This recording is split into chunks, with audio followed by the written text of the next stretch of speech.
Rais wa Zanzibar na mwenyekiti wa Baraza la Mapinduzi Dr. Hussein Ali Mwinyi amezindua rasmi Baraza la 11 la Wawakilishi Zanzibar na kutoa mwelekeo wa Serikali ya Mapinduzi ya Zanzibar kwa kipindi cha pili cha awamu yake ya 8.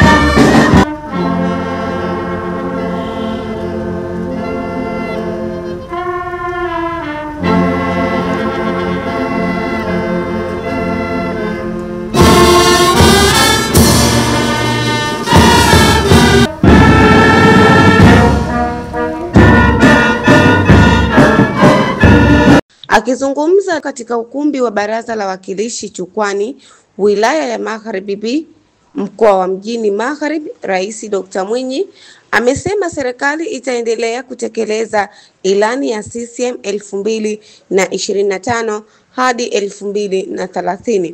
Mikopo kutoka serikali za mitaa itatolewa kwa mgawanyo wa 40% kwa vijana, 40% kwa wanawake na 20% kwa watu wenye ulemavu.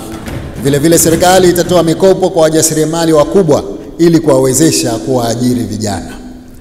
Serikali pia itaendelea kujenga masoko mapya kwa ajili ya wafanyabiashara wadogo na wajasiriamali katika maeneo mbalimbali yakiwemo Kibanda Maiti, kwa Haji Tumbo, Fuoni, Kinyasini na kukamilisha ujenzi wa soko la Mombasa ili kuwawezesha kufanya shughuli zao katika mazingira bora. Hapa Rais Dr. Mwinyi akazungumzia kuhusu sekta ya afya.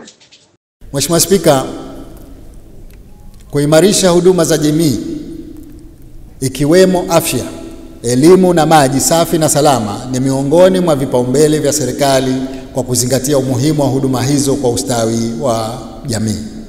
Katika sekta ya afya, serikali ina lengo la kuendeleza mafanikio yaliyopatikana kwa kujenga hospitali 4 mpya za mikoa ya Kusini Unguja,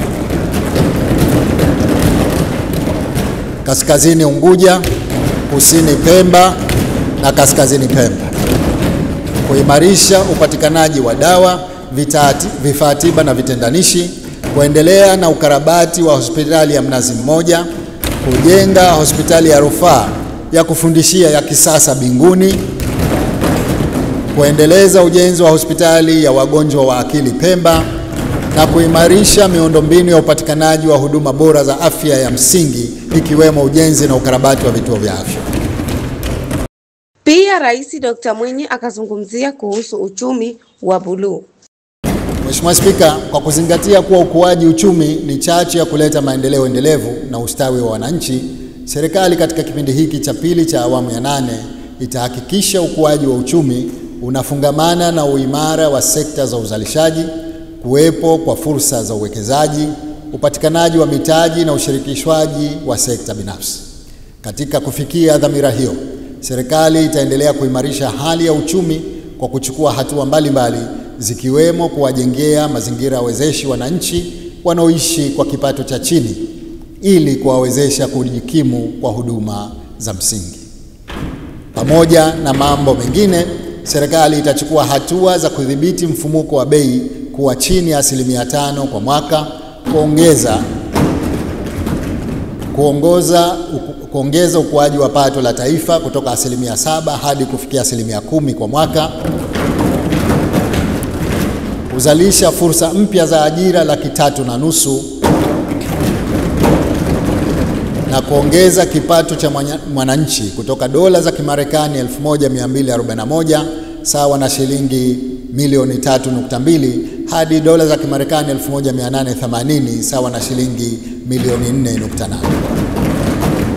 Katika kipindi cha pili cha uongozi, serikali itaongeza jitihada za kuimarisha sekta za uchumi wa bluu ili kuchochea kasi ya kukuza uchumi wetu katika utalii, serikali imedhamiria kuongeza idadi ya watalii wa kimataifa wanaoitembelea Zanzibar kutoka 800,000 hadi 1,500,000. Sambamba na kuongeza wastani wa matumizi ya siku ya mtalii kutoka dola za Marekani 418 mwaka 2024 hadi kufikia dola 506 kwa siku. Aidha, tumedhamiria kuongeza idadi ya watalii wanaotembelea Pemba kutoka 200,000 hadi 300,000 kwa mwaka. Aidha, tutaimarisha utalii wa mikutano ya kitaifa, kikanda na kimataifa, matamasha, utalii wa matibabu, maonyesho na michezo. Tutaongeza vyumba vyenye hadhi ya juu kutoka 7,626 hadi 10,000 ili kuvutia watalii wenye hadhi kubwa, pamoja na kuibua na kuimarisha utunzaji wa vituo vya utalii vya kimaumbile, mashamba ya viungo na maeneo ya hifadhi za misitu kwa ushirikiano na wanajamii. Baraza la Wawakilishi Zanzibar linatarajiwa kuanza rasmi shughuli zake Februari 11, 2026.